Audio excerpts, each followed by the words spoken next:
So we, of course, can talk about trends in the medium term, longer term, et cetera. Peter mentioned a few, like river flows decreasing around the planet, reservoir storage decreasing.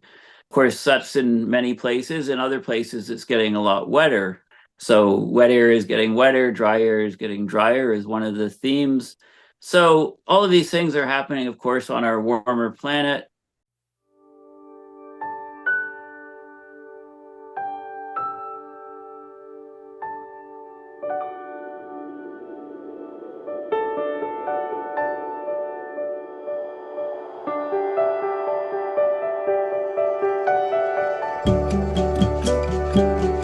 Welcome to the Climate Emergency Forum. I'm Herb Simmons, and I'll be your host today for a really important conversation that's basically answers, or at least begins to attempt the answer of what's up with water on this planet.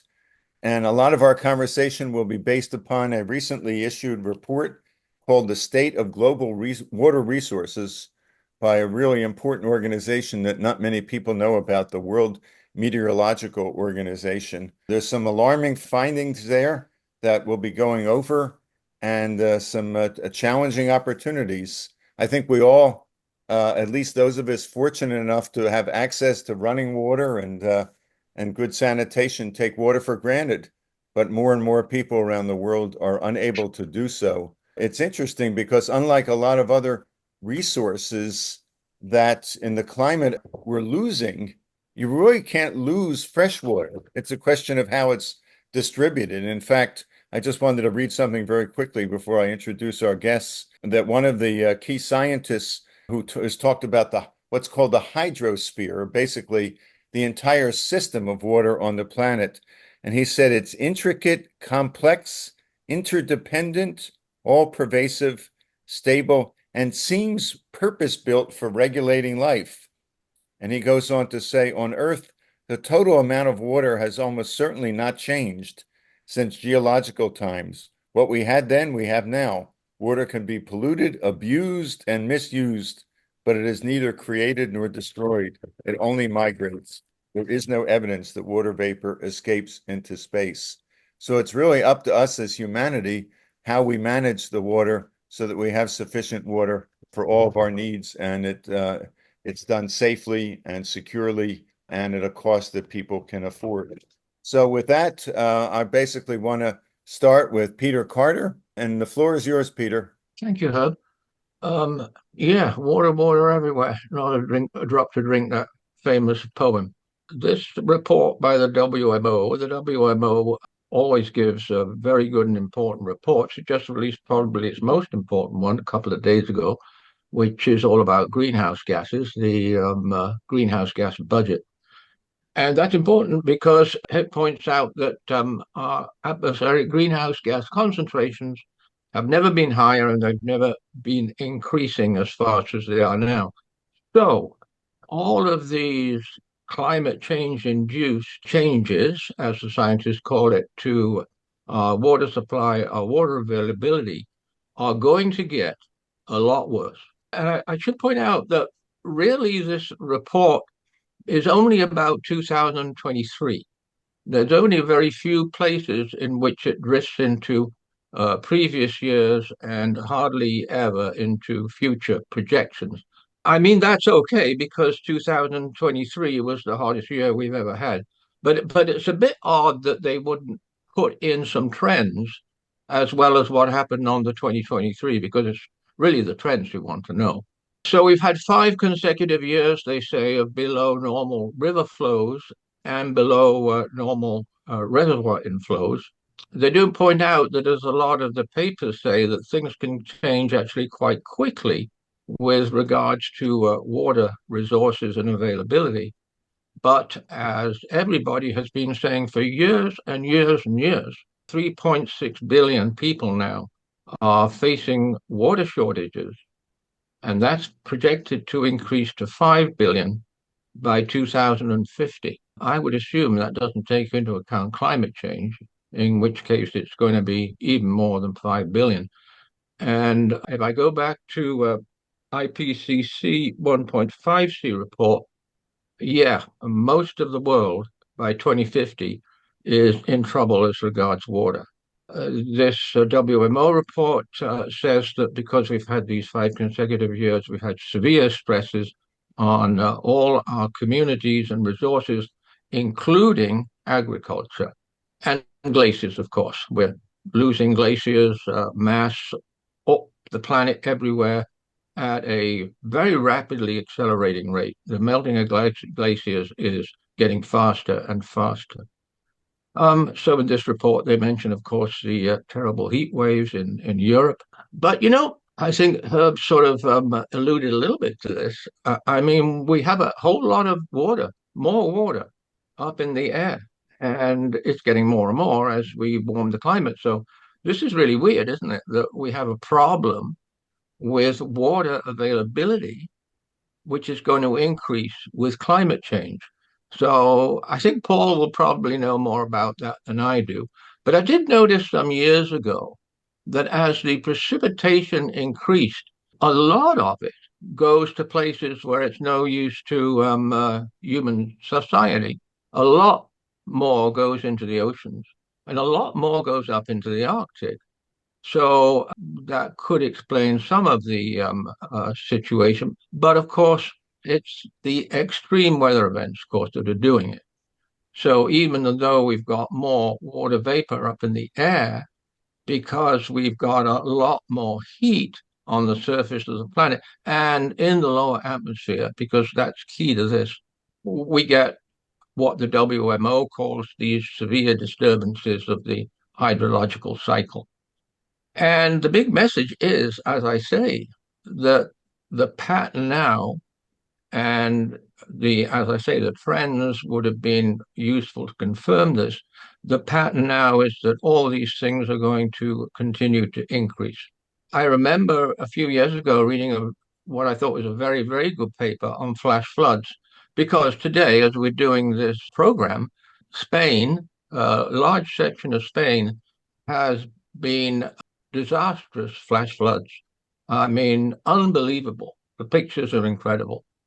So it seems that with the floods, we're getting increasing unprecedented floods as well. So most of the damage that's being done by climate change driven extreme weather events is due to floods. And that's sort of obvious when we see the extent of the floods in Europe this year and the UK.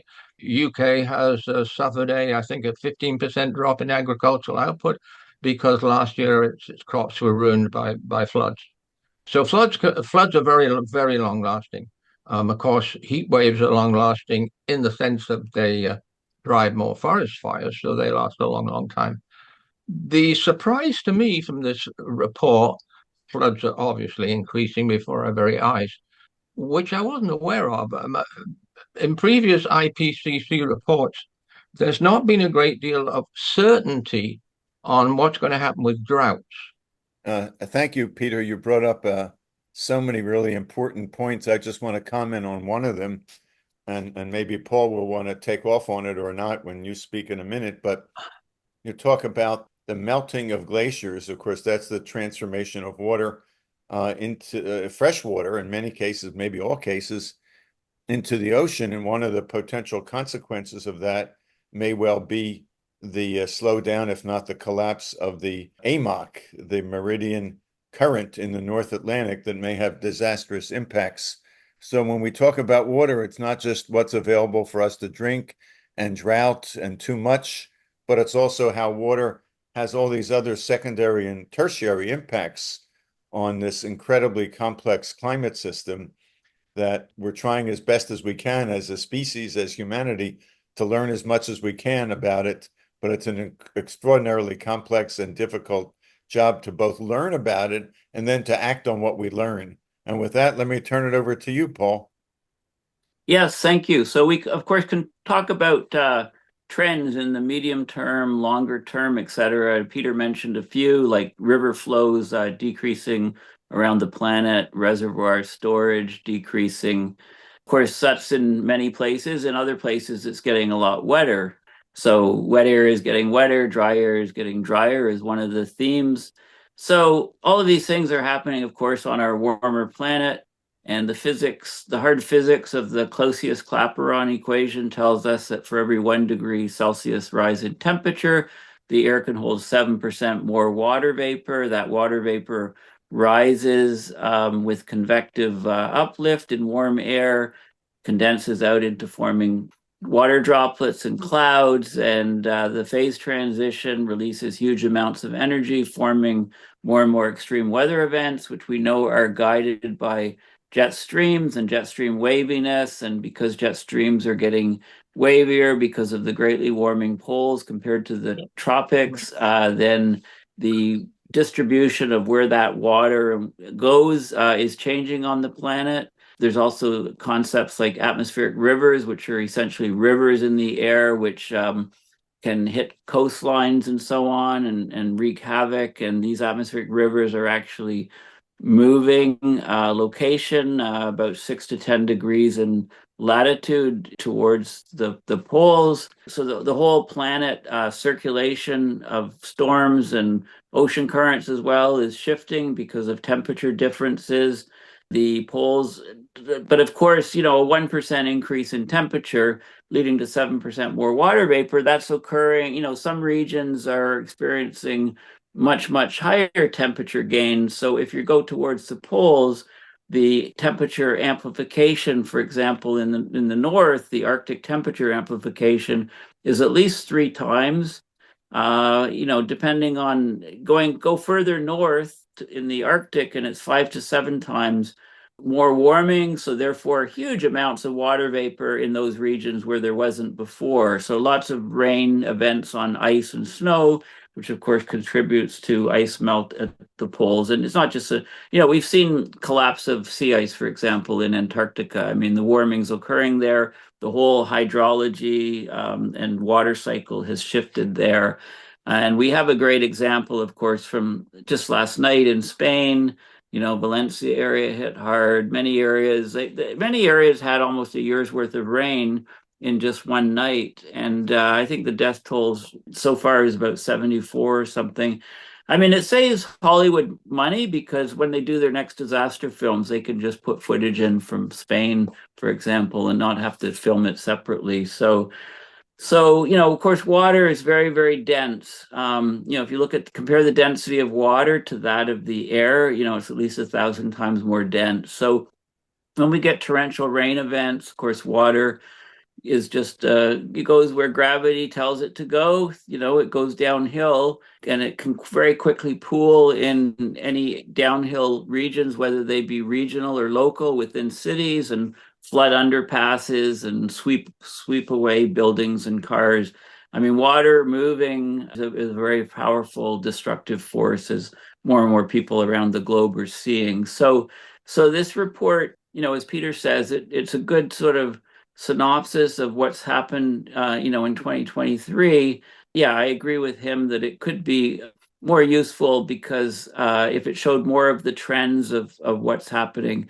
I mean, when we have drought-stricken regions, sort of that's long-term water changes, and then we get torrential rains in those regions. The water has nowhere to go. It just runs overland and causes the destruction. Then it runs off into lake or an ocean, and we need to actually anticipate some of these changes happening and make sure that we can actually store some of this water in these drought-stricken regions. So have access for that water. When we get a huge rain event in a drought-stricken region, we need basically huge, holes in the ground so that we can direct some of the water to replenish groundwater and reservoirs under the ground. I mean, we need to get a bit smarter, because these changes are going to be around. They're going to be with us for a long time with accelerating climate change. Thank you, Paul. What you said about atmospheric rivers reminded me that because these water phenomena are becoming so much more extreme, and in some cases unprecedented in terms of what they spawn. There's a whole sort of cottage industry of new words and terms, some of which I've captured in my book, that have to do with water. I'll just mention a few off the top of my head, and many of you have heard these. Rain bombs, sunny day flooding, something that's quite common in southern Florida, where it's beautiful out, it's quiet, it's everything. And yet, because of the sea level rise and the nature of the limestone surface, you have flooding there, derechos, these extreme, intense water events, flash droughts, and many, many more. And I think it's an interesting indication of how bad climate goes. The more these terms have to be created, that's probably not a very good indication of where we're going. Wish we could just eliminate all these terms and go back to the few we've used in the past. And with that, let me go back to Peter. If you have any other additional comments or respond to anything that I've said or Paul has said, the floor is yours. Okay, now we've been getting these reports. The quality of the reports has been getting better and better because the monitoring has been getting better and better. We've had more monitoring and more advanced monitoring. And we've been reading and discussing these reports with in the back of our mind, thinking there's going to come a day when climate change will be stopped, governments will take action. However, it's pretty badly obvious to me now that that has changed completely. The evidence is overwhelming that governments, banking corporations, fossil fuel corporations have decided there will be no reduction in greenhouse gas emissions. And public pressure just isn't there to make that happen either. And the few protesters the governments are dealing harshly with. So I think we have to bear in mind that there's not going to be any mitigation. Because of the absence of the trends, I went back and looked at the water report in the IPCC. And if you take these two reports together, it's a pretty terrifying situation that we're going to see in not very many years. 2023 was at 1.4, 1.45 degrees C, and we're going to go way higher than that. And we're going to be at 2 degrees C by 2045 because the trend on our global warming is just above the worst case scenario. I found a couple of things in the IPCC that I want to quickly mention. I looked for drought and soil moisture and found a report by Quinn last year, 2023. The title was Continued Decline in Soil Moisture Content, and the conclusion was soil moisture content has decreased significantly. Climate change is an important factor in this. Soil moisture will continue to decrease in the future. And when you look at the maps, oh my God, there's huge regions with increased soil moisture deficit. And of course, we've got irrigation, so that may make them in some areas, but in some areas not. Thank you, Peter.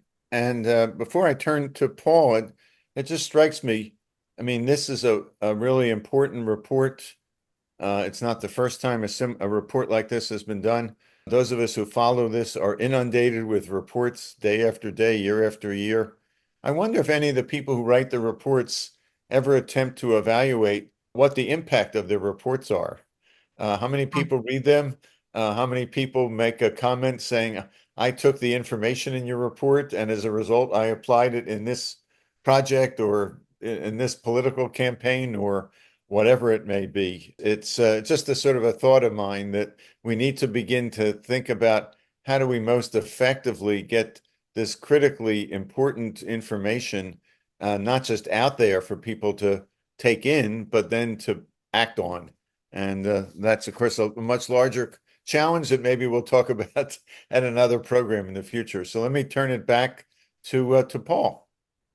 Yes, thank you. So we're getting reports fast and furious. We always do in the week or two preceding the COP, the climate conference, and we also get at least a report or two released per day during the 2 weeks that the conference is on. So it is difficult to keep up.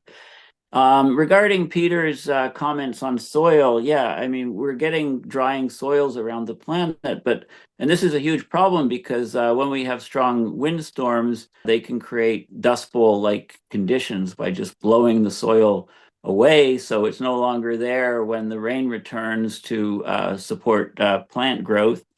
Also, the torrential rain events and the huge runoff, overland runoff, is just washing away soils.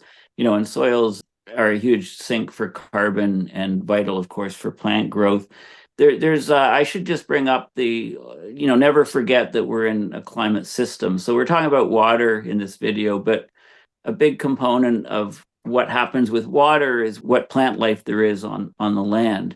So, forests and trees are, of course, vital for, have vital interactions with water. I mean, just think of the Amazon rainforest where it rains on one part of the forest, and then there's transpiration of water from plant tree leaves, and that water goes up and forms clouds, and then it rains again further downwind. And this cycle, it can be repeated 4 or 5 times as the rain crosses the rainforest. So there's lots of that going on. And of course, trees store vast amounts of carbon and take up vast amounts of water. That water then exchanges with the soils and so on. And it's vital for, the decomposition processes of leaves in the forest and these biodiversity hotspots, regions of the forest where they support tremendous proliferation of life. Of course, water's a vital element for all of those.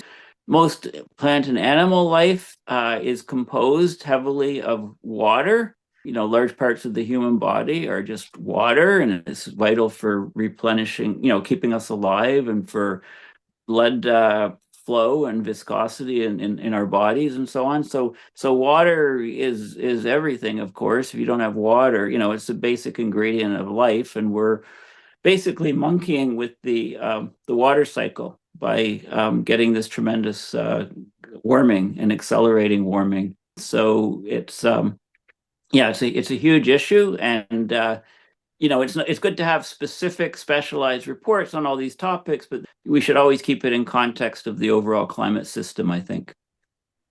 Thanks, Paul.